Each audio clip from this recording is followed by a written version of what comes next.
Il est 13h05 le 3 septembre 2004. L'assaut contre l'école numéro 1 de Beslan vient de commencer.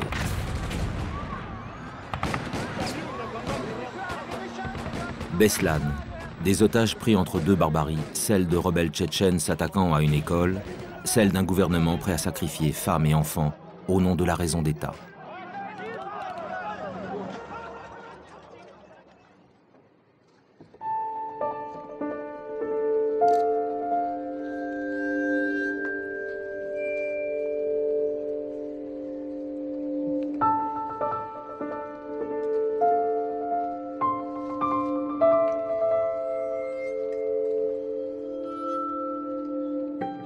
C'est tout ce qu'il reste de l'école numéro 1 de Beslan. Des murs éventrés et des couloirs criblés de balles qui rappellent l'horreur de 3 jours de chaos au dénouement sanglant. Cette prise d'otage a fait 365 morts, dont 189 enfants. 2 ans après, dans cette ville d'Ossétie du Nord, petite république du Caucase russe, les habitants vivent toujours à l'heure du drame. Nous sommes le 1er septembre 2006, au comité des maires de Beslan. Là, regardez, vous voyez sur la photo, il y a des os et des cheveux. Oh là là là là, mon Dieu, c'est pas vrai. C'est au moment où j'ai pénétré dans l'école avec le 2e groupe de militaires. J'ai marché dessus, je n'avais pas vu.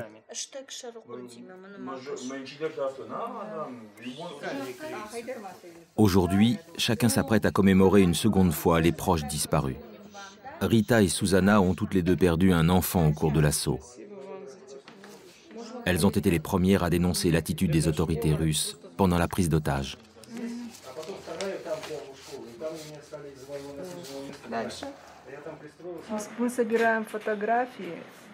Nous collectons les photos afin de constituer des archives et rassembler des preuves. Depuis 2 ans, nous cherchons à rétablir la réalité de ce qui s'est vraiment déroulé dans l'école. Vous savez, nos autorités s'en fichent pas mal de notre combat. Mais pour nous, c'est essentiel. Car ce sont nos enfants qui ont souffert ce calvaire. Nos enfants et nos proches.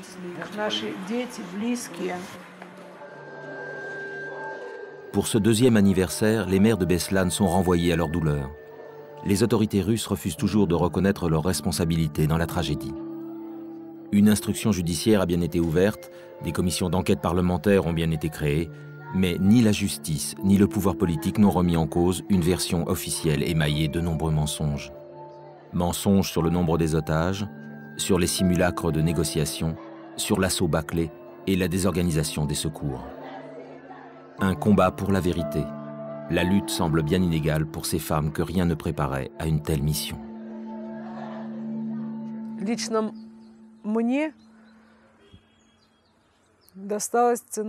Cette combativité, je l'ai acquise au prix de la mort de mon fils, au prix de la blessure de ma fille qui gardera toute sa vie durant le traumatisme de ce qu'elle a traversé.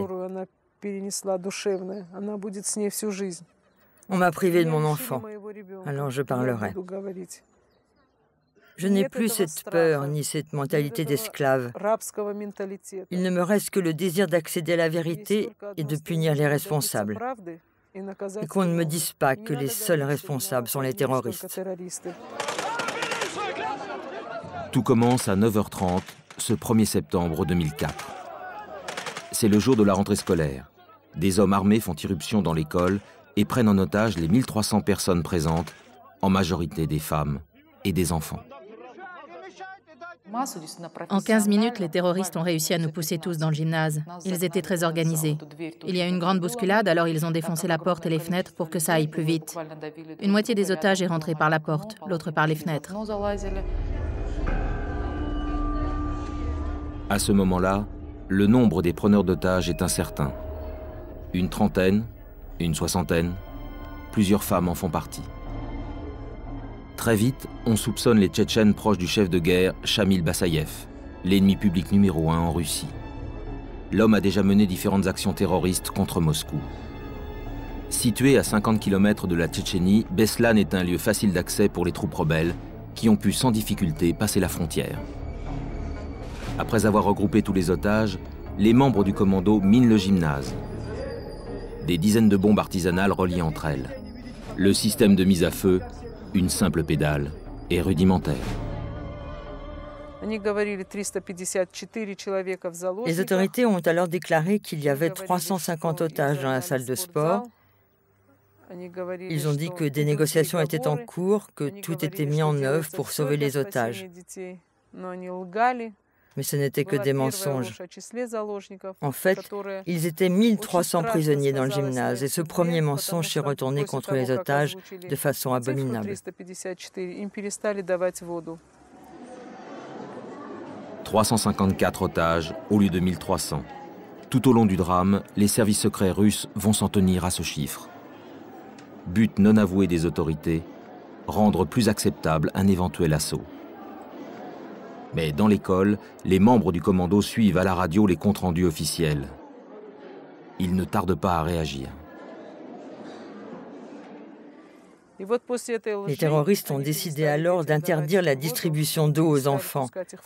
Ils leur ont interdit l'accès aux toilettes et les enfants ont dû endurer la chaleur étouffante de la salle de sport. Personne dans ces conditions n'a demandé à manger. Et dans cette salle sans eau, ils ont dû boire leur urine.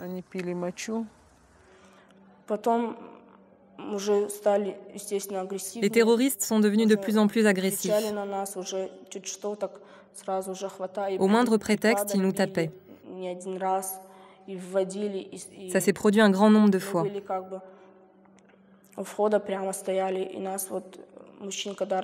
On était installés près de l'entrée et lorsqu'ils tuaient un homme, c'était pas devant nous, mais on entendait ce qui se passait.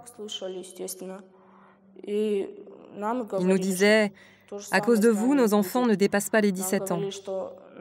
Alors ce sera pareil pour vous. »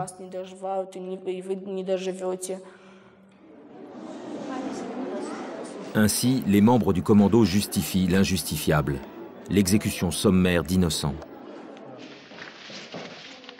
Dans les premières heures de la crise, ils tuent une vingtaine d'hommes. Pendant ce temps-là, du côté des officiels ossètes, les déclarations se veulent rassurantes. Il y a des informations contradictoires, mais des contacts que nous avons pu établir, il ressort que l'attitude du commando envers les enfants est acceptable. Enfin, plus ou moins, si l'on peut dire en pareille situation. Mais les autorités russes n'entendent pas laisser la direction d'une telle affaire entre les mains des seuls responsables ossètes. Rapidement, le FSB, ex-KGB, prend la direction des opérations en liaison permanente avec le Kremlin. Vladimir Poutine va dorénavant superviser la crise. Dès lors, la machine à désinformer des services secrets hérités de l'ex-URSS se met en marche.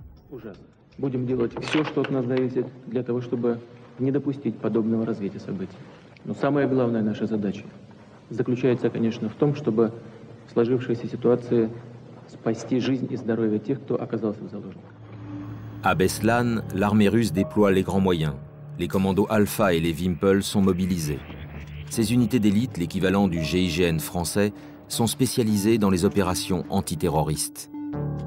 Le sort des otages semble tout à coup bien incertain face à ce déploiement de force. En fait, l'issue de la crise est déjà scellée. C'est ce que confirmera 2 ans après le drame le dossier publié par Novaya Gazeta. Dans un numéro spécial d'août 2006, les journalistes de ce quotidien indépendant osent pour la première fois prendre le risque de revenir sur les événements de Beslan. La décision de l'assaut a été prise avant 13 heures, le premier jour, lors de la consultation des forces armées. Il a été décidé que le seul moyen de sortir de la crise était l'usage de la force. Et la mission du FSB était de faire en sorte que la responsabilité de l'assaut retombe sur les terroristes tchétchènes et non pas sur nos services spéciaux.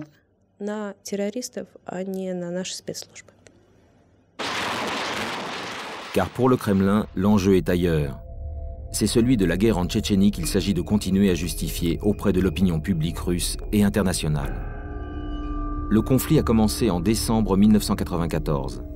Cette année-là, le Kremlin décidait d'envoyer les troupes fédérales dans la petite république tchétchène pour étouffer toute velléité d'indépendance.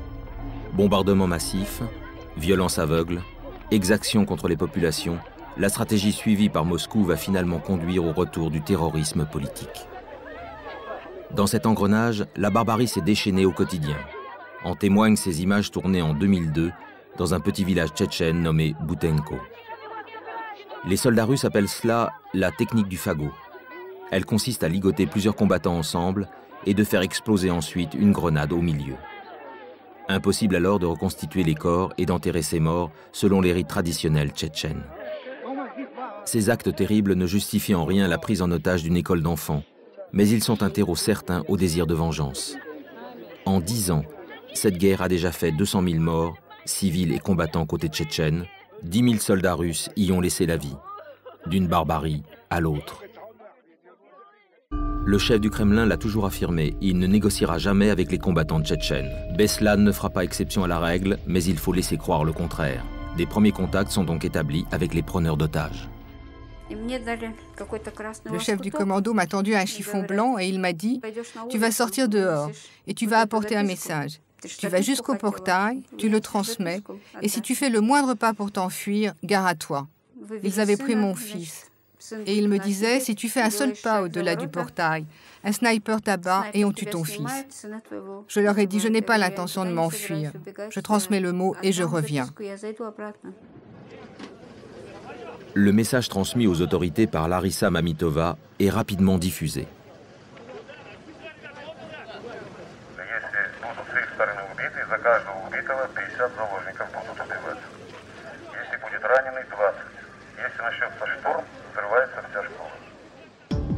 En revanche, la demande de négociation faite par le chef du commando ne sera pas rendue publique.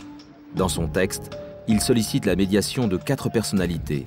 Le président de l'Ossétie, celui de l'Ingouchie, un conseiller de Vladimir Poutine, mais aussi le docteur Léonid Rochal. Ce pédiatre célèbre en Russie pour ses actions humanitaires a déjà vécu une prise d'otage. Celle du théâtre du Nord-Ost en octobre 2002. 800 personnes étaient retenues prisonnières au cœur de Moscou par un commando tchétchène agissant déjà au nom de Shamil Bassayev. Un affront pour Vladimir Poutine qui pouvait se transformer en une cruelle démonstration de l'échec de sa politique dans le Caucase. Aux premières heures de la crise, Léonid Rochal recevait l'autorisation de se rendre auprès des otages. Cette fois déjà, pour le président russe, il n'était pas question de négocier, malgré les apparences. Et dans la nuit du 26 octobre, les commandos Alpha donnaient l'assaut avec des gaz mortels. Tous les terroristes étaient tués au mépris de la vie des otages qui allaient payer le plus lourd tribut. 129 d'entre eux périssaient au cours de l'attaque. 2 ans plus tard, à Beslan, le même cauchemar qui recommence. Une fois encore, Léonid Rochal accepte la mission. Aussitôt arrivé sur place, le médecin est conduit au QG du FSB. Les premiers contacts avec les rebelles tchétchènes vont s'effectuer par téléphone.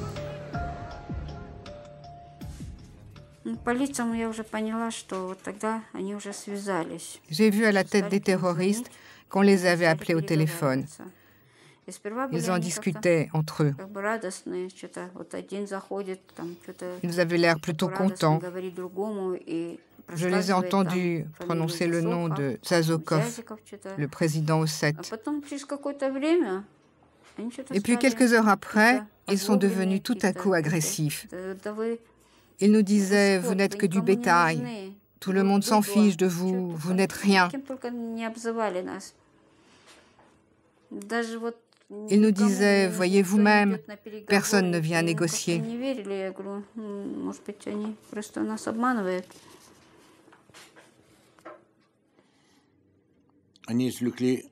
Selon moi, ces terroristes avaient tiré les leçons de Nord-Ost. Ils s'étaient endurcis. Quand je leur disais « Pourquoi avez-vous demandé que je vienne ?» Ils répondaient « On ne négociera que lorsque les 4 médiateurs viendront ensemble. » Ceux qui disent qu'on n'a pas cherché à négocier sont des menteurs. Vous avez devant vous quelqu'un qui a parlé aux terroristes des dizaines de fois. En fait, le pédiatre ne leur a parlé qu'au téléphone. On a demandé aux personnalités politiques réclamées par les terroristes pourquoi elles n'étaient pas venues parlementer. Le président de l'Ossétie a dit ouvertement que Vladimir Poutine le lui avait interdit sous menace d'arrestation. Celui de l'Ingouchie l'a sous-entendu. Quant au conseiller du Kremlin, il assure n'avoir pas eu l'autorisation de quitter Moscou à temps. J'ai dit aux terroristes, vous qui prétendez être des hommes dignes de ce nom, comment pouvez-vous vous en prendre à des femmes et à des enfants? Pourquoi vous ne les relâchez pas? Relâchez-les. Il y a beaucoup de volontaires prêts à prendre leur place. Leur réponse a été non. Pas question. Un simulacre de négociation voué à l'échec. Il y a plus de 700 enfants retenus en otage, mais le Kremlin ne fléchira pas. Face aux familles, les officiels continuent de faire illusion.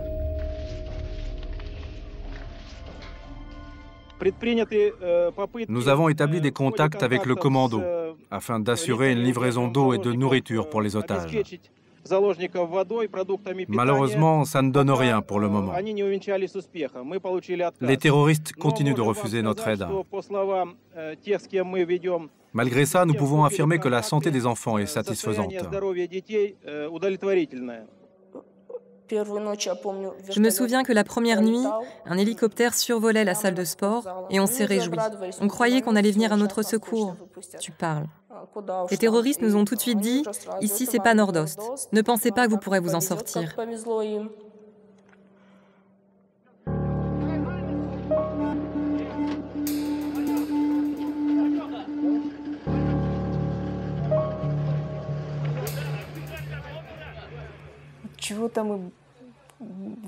Ce soir-là, nous redoutions que quelque chose de terrible arrive. Nous cherchions à refouler ces idées noires. J'avais le cœur qui cognait dans ma poitrine. Je ne pensais qu'à une seule chose. Que se passe-t-il vraiment? Que font les autorités?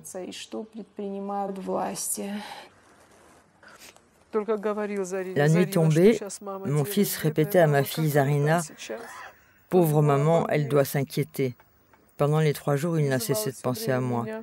Et quand les preneurs d'otages leur disaient « Priez pour que ça marche pour nous et pour vous », Zarina me l'a raconté, lui priait en disant « Seigneur, aide-moi, maman, au secours ». Déjà 24 heures que les 1300 otages sont retenus prisonniers, sans eau ni nourriture. À la cellule de crise, la tension est montée de plusieurs crans. Des dissensions se font jour. Certains parlementaires ossètes qui redoutent que l'affaire finisse dans un bain de sang s'opposent aux décisions du Kremlin. Ils préconisent la négociation. Un homme a vécu les événements de l'intérieur. Vice-président du Parlement ossète, il était présent à la cellule de crise dès le début de la prise d'otages. 2 de ses enfants se trouvent à l'intérieur de l'école. Le premier jour, je pouvais suivre le travail de la cellule de crise et me rendre dans les bureaux du FSB. Mais dès le 2e jour, ça m'a été interdit. Et un homme en mitraillette était là, comme il se doit, pour m'en interdire l'accès. À moi et à d'autres aussi. Le FSB a mis ensuite la main sur les moyens de communication et tous les enregistrements ont été confisqués. L'affaire est devenue secret d'État.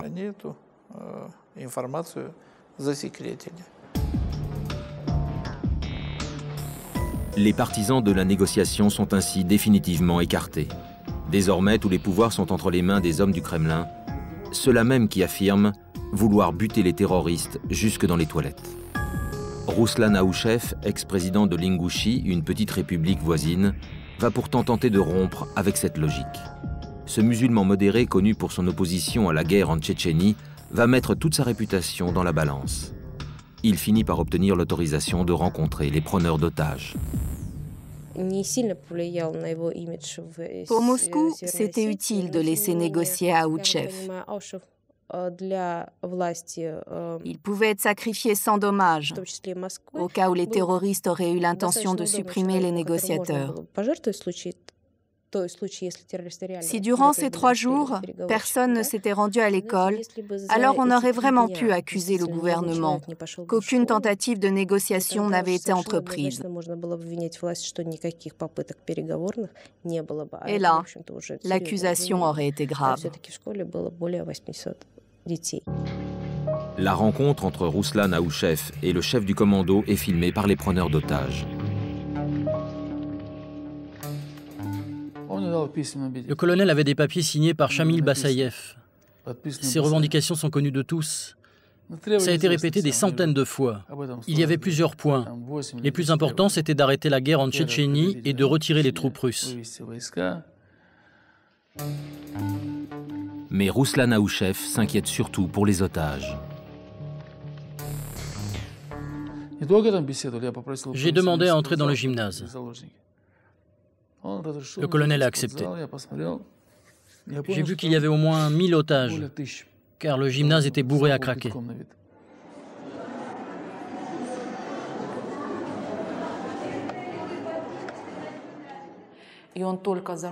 Aouchef est resté à l'entrée du gymnase. Et visiblement, il a eu un mouvement de recul en sentant l'odeur insupportable de la salle.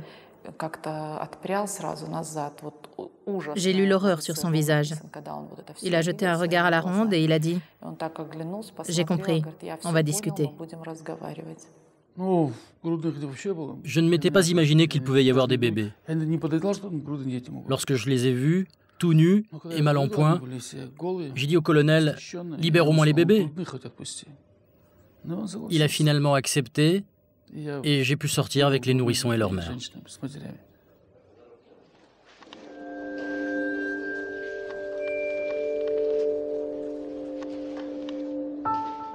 Ce bébé remis à Rouslan Aouchef est la fille d'une femme de 28 ans, Fatima. Mais cette jeune mère ne sortira pas avec elle.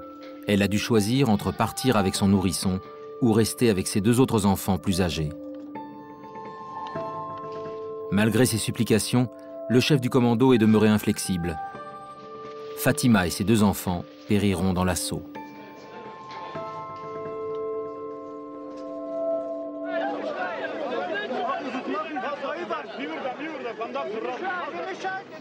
« 15 nourrissons et leur mère sont ainsi évacués de l'école. Contre toute attente, Rouslan Aouchef a démontré qu'on peut libérer des otages par la négociation. L'initiative de l'ancien président Ingouche vient contrecarrer les plans des partisans de la manière forte. Nous, on attendait qu'il se passe quelque chose. À ma sortie de l'école, j'ai donné le mot à la cellule de crise. Il y avait écrit « À son Excellence le président Poutine » et c'était signé le serviteur d'Allah, Shamil Bassayev. La cellule de crise, on l'imagine bien, a dû faire suivre les revendications à Moscou. Cette fois, le doute n'est plus permis. Le commando agit sous les ordres de Shamil Bassayev, l'ennemi déclaré de la Russie, dont la tête a été mise à prix par le Kremlin.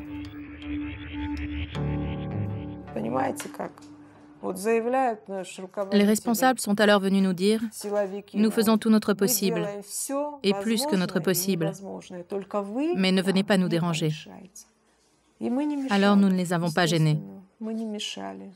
Et nous leur avons entièrement confié le sort de nos enfants.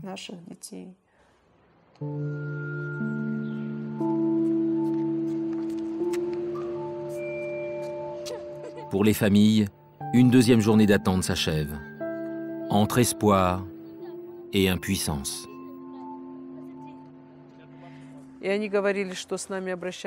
Les autorités racontaient que tout se passait bien, que les enfants avaient de l'eau.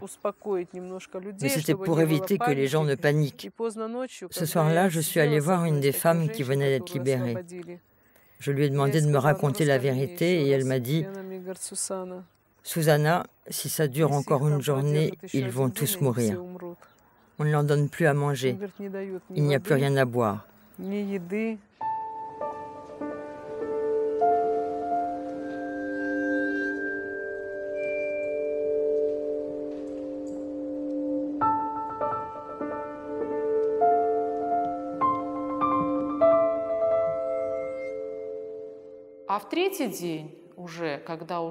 Au troisième jour, on n'en pouvait plus.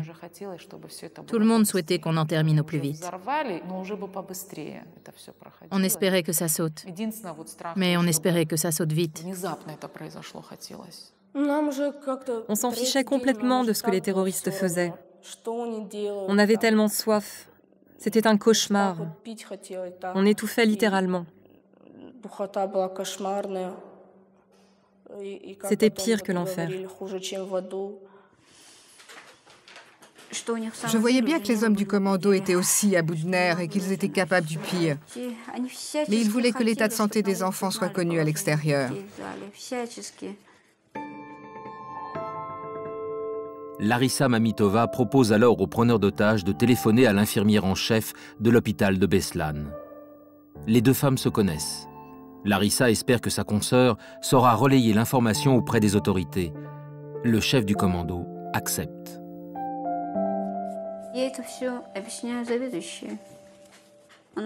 J'ai raconté à l'infirmière en chef ce qu'il se passait. Elle m'a répondu, « Larissa, tu parles sous la menace d'une mitraillette, n'est-ce pas ?» J'ai craqué et je lui ai dit en ossette, « Mais c'est pas vrai. Vous avez tous perdu la tête ou quoi ?» J'ai dit au colonel, « Ma chef ne me croit pas quand je lui dis ce qui se passe dans ce gymnase. » Alors il m'a dit, « Propose-lui de venir voir par elle-même. Tu iras l'accueillir et tu la raccompagneras à la sortie. On ne lui fera aucun mal, j'en donne ma parole. » Alors j'ai expliqué à ma chef qu'elle pouvait venir, qu'on ne lui ferait aucun mal, mais évidemment, personne n'est venu. À l'extérieur, Rouslan Aouchev continue de vouloir négocier. Depuis sa rencontre avec le chef du commando, il multiplie les contacts téléphoniques avec différents représentants de la résistance tchétchène. Notamment avec Aslan Masradov, leader indépendantiste élu en 1997, président de la Tchétchénie. Moscou a toujours refusé de reconnaître sa légitimité, mais il jouit d'un réel prestige auprès des rebelles. Son porte-parole se dit même prêt à rejoindre Beslan.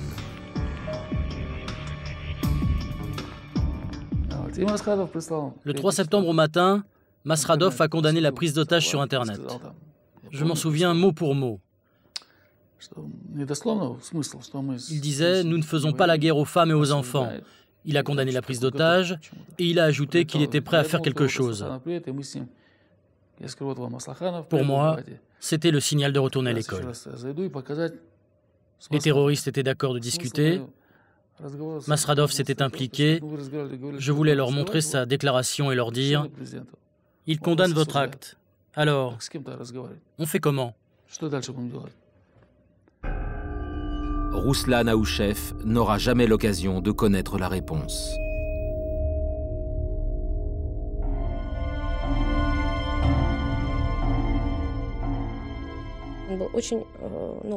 L'assaut devait se faire pendant la nuit. Je pense que c'était celle du 3 au 4 septembre. Mais l'intervention de Masradov et de son porte-parole va avoir pour conséquence de précipiter les événements. Il fallait suivre le plan d'origine, l'usage de la force.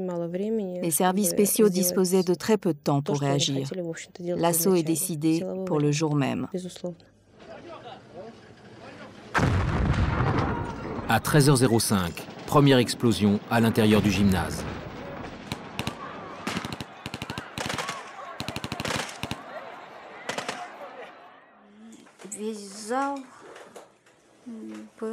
Le gymnase était sans dessus-dessous. C'était un amas de corps pêle-mêle.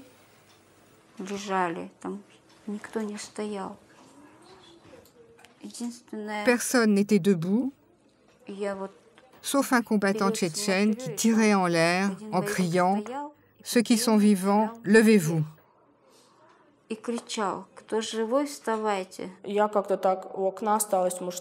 Moi, j'étais près de la fenêtre. Peut-être qu'ils ne m'ont pas remarqué. Je ne sais pas pourquoi j'ai eu autant de chance, si on peut dire.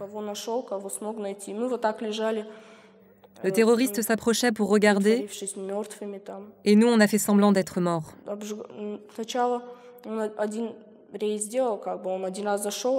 Il a exploré le gymnase et il a emmené ceux qui étaient vivants. Il disait qu'il fallait le suivre, sinon il les descendait. À l'extérieur, c'est le chaos. L'explosion a déclenché l'assaut des militaires. En quelques minutes, le semblant de périmètre de sécurité installé autour de l'école n'est plus qu'un souvenir. Unités d'élite russes, miliciens Osset, policiers de la défense civile ou simples citoyens armés de fusils, tous se ruent à l'assaut.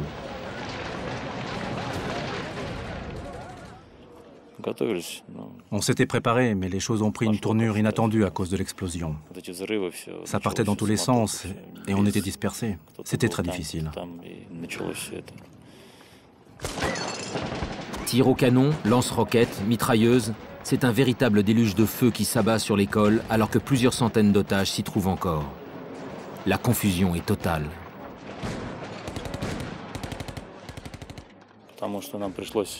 Nous avons été obligés de déborder du cadre de notre mission. On devait en principe s'occuper de libérer les lieux,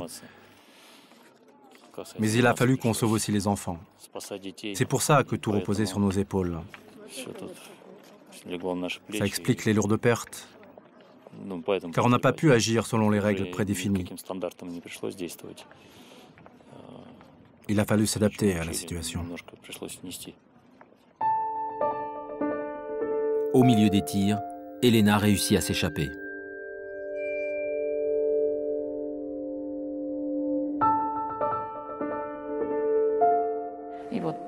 Mon enfant était à côté de moi. Je l'ai pris et on a couru. J'étais tellement terrifiée que je n'ai pas osé me retourner pour regarder ce qui se passait dans le gymnase. Je n'ai pas vu comment c'était à l'intérieur. À l'intérieur, la situation est critique. Pour délivrer des écoliers, l'armée russe n'a pas hésité à utiliser des armes lourdes. Des soldats des forces spéciales ont tiré au lance-flammes du haut d'un immeuble voisin. Le toit du gymnase est aussitôt embrasé. Sous l'effet de la chaleur, il a fini par s'effondrer. Des centaines d'enfants sont prisonniers des flammes. C'était le désastre, l'affolement. Des hommes, des civils portaient des enfants blessés. Des enfants tout ensanglantés et les mettaient dans les voitures qui s'approchaient pour les emmener à l'hôpital.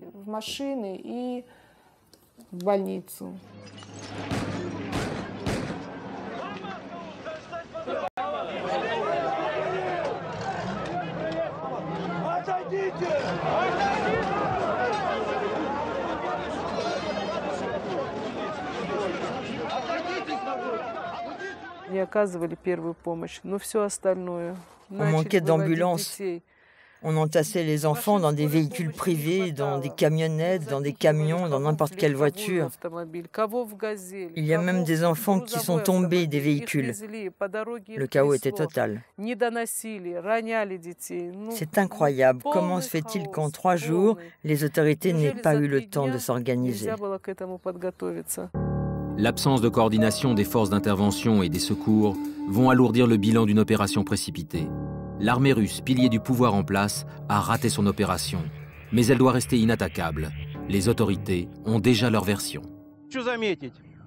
Je tiens à préciser qu'aucune intervention armée n'a été planifiée de notre part. Nous avions prévu la poursuite des négociations en vue de libérer les otages de manière pacifique.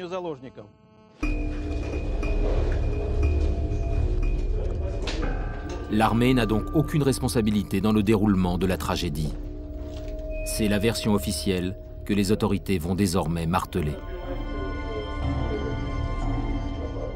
Sur l'origine de la première explosion, point de départ de l'assaut, là aussi, le FSB a une explication toute prête. Les terroristes se sont fait sauter dans le gymnase. Nous supposons qu'ils ont fait exploser les mines qui étaient dans les paniers de basket.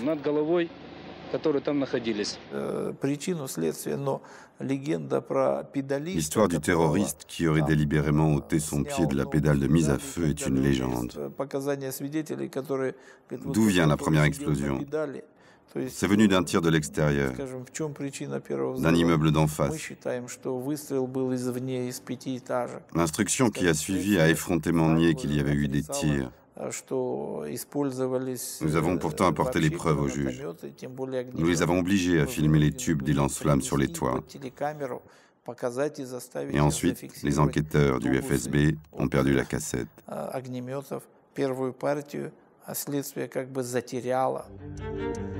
Mais des photos ont été prises par les habitants de Beslan le lendemain du drame.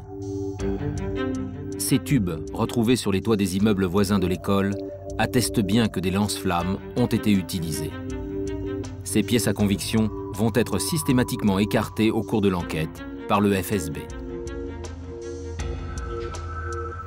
Un témoin clé a vécu la prise d'otage de l'intérieur de l'école. C'est le seul membre du commando tchétchène survivant.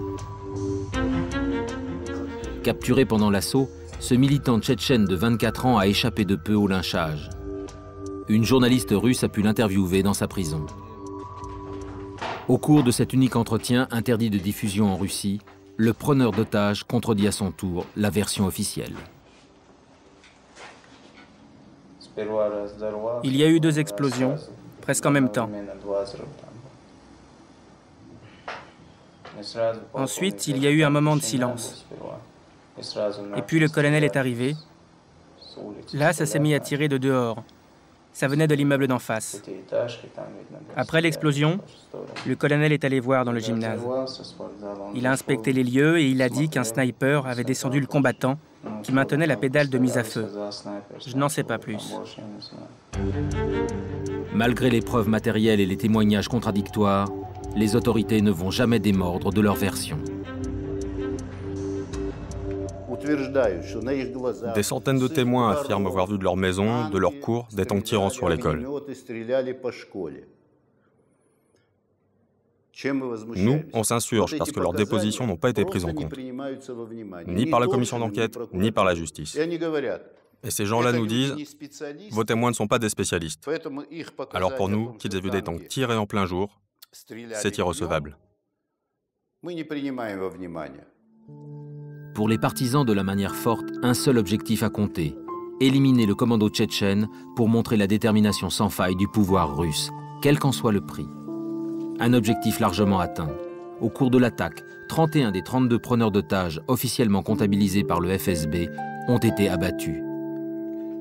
Comme preuve, leurs corps seront exhibés sans retenue devant les caméras de la presse internationale. De leur côté, les commandos Alpha ont payé le plus lourd tribut jamais enregistré dans leur rang depuis 30 ans. 10 morts et 20 blessés. Quant aux otages, près de 350 ont été tués, des enfants pour la plupart. On compte 750 blessés. Les victimes auraient pu être bien plus nombreuses. On a fait tout ce qu'on pouvait, tout ce qui était en notre pouvoir, même peut-être plus. Ce n'est pas à moi de juger si c'est réussi ou raté. J'ai fait mon travail, voilà tout. J'ai le cœur déchiré. J'ai une photo de ma fille qui la montre dans l'état où elle a été retrouvée.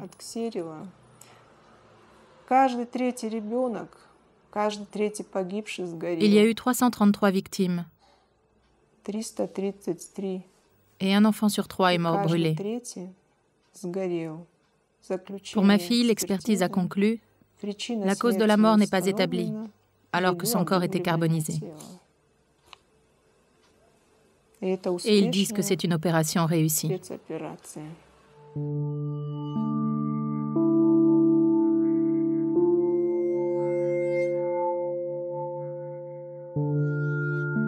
Ce 6 septembre 2004, c'est tout un pays qui enterre ses morts.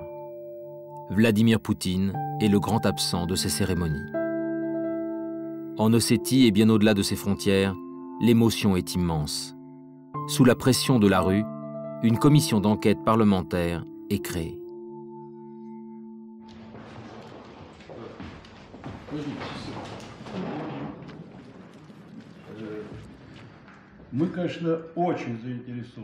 Bien entendu, nous allons mettre tout en œuvre pour que cette commission d'enquête réponde aux attentes des habitants de Beslan et du peuple ossète tout entier.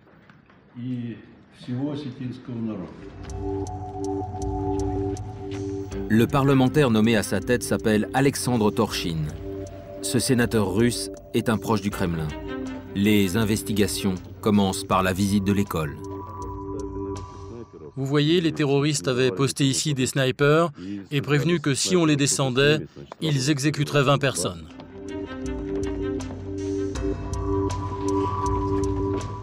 Officiellement, la commission doit faire toute la lumière sur le drame. La venue du sénateur n'a pas échappé au comité des maires de Beslan.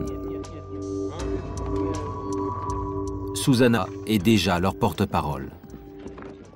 Vous devez savoir qui d'après nous est coupable. Pour trouver les responsables, vous devez tenir compte de nos renseignements. L'appel de Susanna ne sera pas entendu. Les parlementaires russes se gardent bien de remettre en cause la vérité officielle. Rapidement, les travaux de la commission s'enlisent. Déception et colère pour les habitants de Beslan. Les femmes du comité des maires décident alors d'interpeller Vladimir Poutine en personne. Le 2 septembre 2005, après de multiples tentatives, elles finissent par obtenir une audience avec le maître de la Russie, le jour du premier anniversaire du drame. De simples femmes du peuple reçues au Kremlin, une première dans la Russie post-soviétique. L'entretien aura lieu à huis clos. Nous lui avons dit qu'il portait la responsabilité de tout ce qui est arrivé. Nous lui avons dit qu'il était responsable de l'échec du sauvetage et donc de la mort de nos enfants.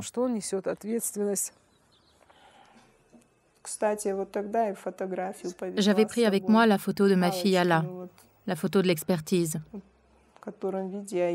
et je l'ai posée devant lui. Je lui ai demandé, « Vous pensez qu'on peut pardonner ça? Qui l'a brûlé? » Un enfant sur 3 a brûlé. Un enfant sur 3 a connu le même sort que ma fille.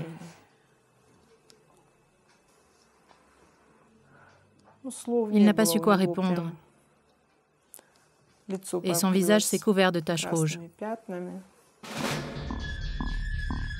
Une émotion qui ne changera rien au discours officiel.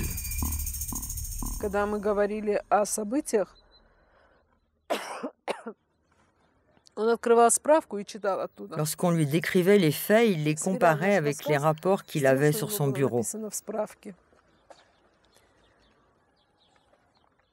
Très rapidement, on s'est rendu compte que les documents qu'il nous lisait ne correspondaient pas à la réalité que nous avions vécue. À l'issue de l'entrevue, le chef du Kremlin ordonne une contre-enquête au parquet général de Russie. Aussitôt expédiée, la plus haute cour du pays dédouane les forces gouvernementales de toute faute dans le traitement de la crise. Rien n'y fait. Mais les maires de Beslan ont pourtant un nouvel espoir, le procès du seul preneur d'otages survivant. Le 26 mai 2006, après des mois de procédure, l'homme est enfin jugé. Susanna et Rita sont en première ligne.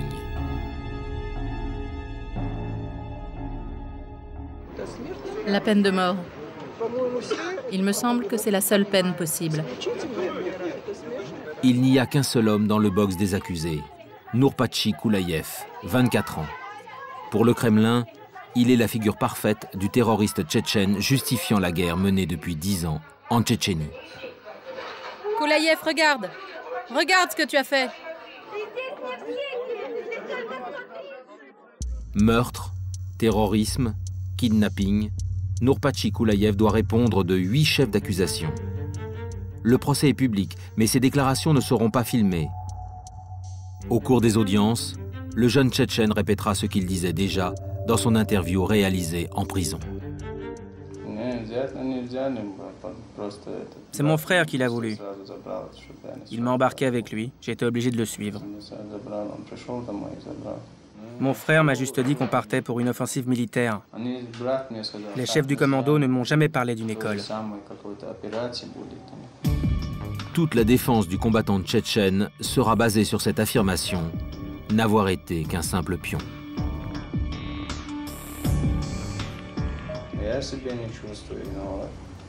Je ne me sens pas fautif. Ma seule faute, et je m'en veux, c'est d'avoir sauté par la fenêtre et d'être resté en vie. Je n'aurais pas dû le faire. Je m'en veux. Mais à part ça, je ne me sens coupable de rien. J'ai fait là-bas ce que j'ai pu et j'ai aidé comme j'ai pu.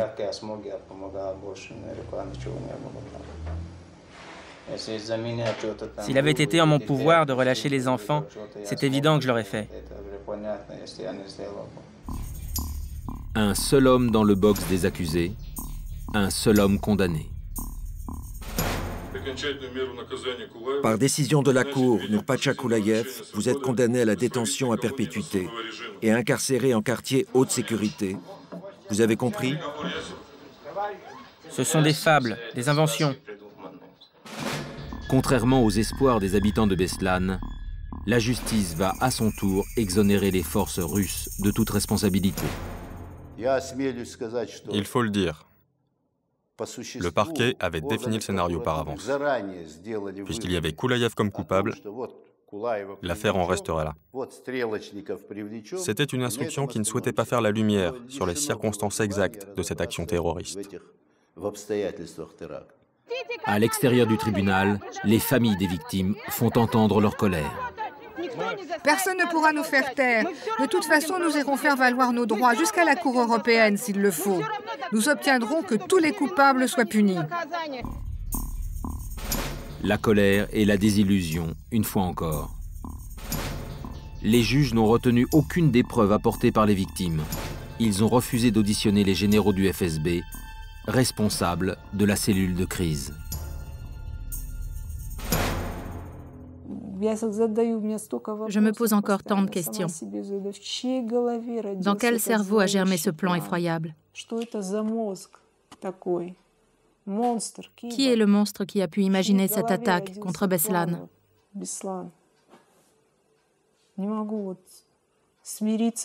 Je n'arrive pas à accepter. J'ai besoin de savoir. Dans son village natal, le père de Nurpatchi Koulaïev cherche lui aussi à comprendre. Ce paysan tchétchène de 65 ans avait 2 fils. Le premier est mort pendant l'assaut, le second est incarcéré à vie dans une prison russe. Voilà Nurpatchi, quand il avait 1 an. Si on me disait aujourd'hui, si tu meurs, c'est la liberté en Tchétchénie, je serais prêt moi aussi à donner ma vie. Si j'étais jeune, ça serait pareil. Mais je ne sais pas si je dois être fier ou avoir honte de mes fils. Ce sont tout de même mes enfants. Il faudra bien trouver le moyen d'arrêter tout ça. Malheureusement, cette guerre est tellement sale qu'elle ne fait qu'engendrer la vengeance.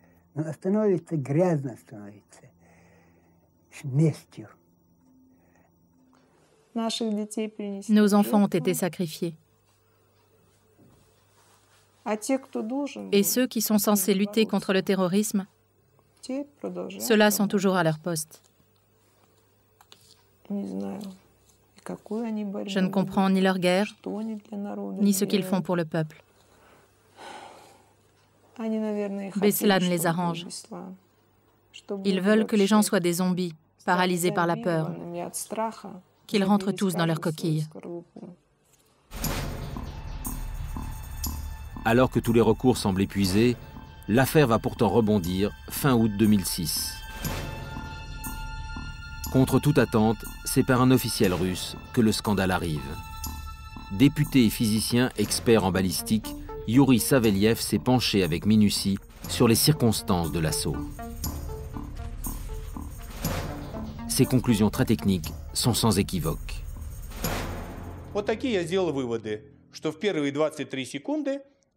À propos des 2 explosions qui ont retenti dans les 20 premières secondes, il faut que vous sachiez qu'il ne s'agissait pas des bombes artisanales des terroristes, mais bien de roquettes lancées de l'extérieur. Vous voyez là, c'est l'immeuble numéro 37. Le soldat a tiré la roquette, la toiture s'est effondrée, le terroriste qui avait le pied sur la pédale a été tué. La mise à feu a été actionnée, mais ça n'a pas provoqué d'explosion. Des faits connus de tous, mais cette fois-ci étayés par l'étude scientifique d'un parlementaire. Et dans son rapport, Yuri Saveliev va plus loin. Document du FSB à l'appui, il établit que la milice pro-russe en Tchétchénie savait qu'une attaque se préparait contre l'école de Beslan. L'information obtenue grâce aux aveux d'un combattant tchétchène arrêté la veille de la prise d'otage ne sera jamais relayée auprès des responsables ossètes. J'ai hésité à présenter ce rapport. Au sein de la commission, on m'a dit que je cherchais à jeter le discrédit sur le FSB. Dans mes conclusions, si je ne dis pas explicitement que l'ordre de tirer a été donné, je démontre qu'on a laissé la possibilité aux soldats d'en prendre l'initiative. On m'a dit alors que mon rapport allait ternir l'image d'une organisation respectable en pleine période de lutte antiterroriste. De telles attaques, c'était très pénible à entendre. Le plus insupportable, c'est quand on m'a accusé de vouloir construire mon avenir politique sur le sang des enfants.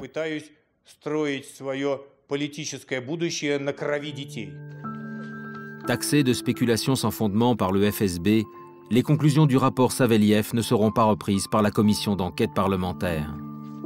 Plus que jamais, la chape de plomb est tombée sur Beslan. Aujourd'hui, près de 3 ans après le drame, l'État russe refuse toujours la vérité aux victimes. Son armée n'aura pas à rougir de ses fautes. Pas un des généraux responsables des opérations n'a été inquiété. Entre-temps, au nom de la lutte antiterroriste, le chef du Kremlin a intensifié sa guerre en Tchétchénie, centralisé un peu plus ses pouvoirs et fait voter des lois restreignant les libertés publiques.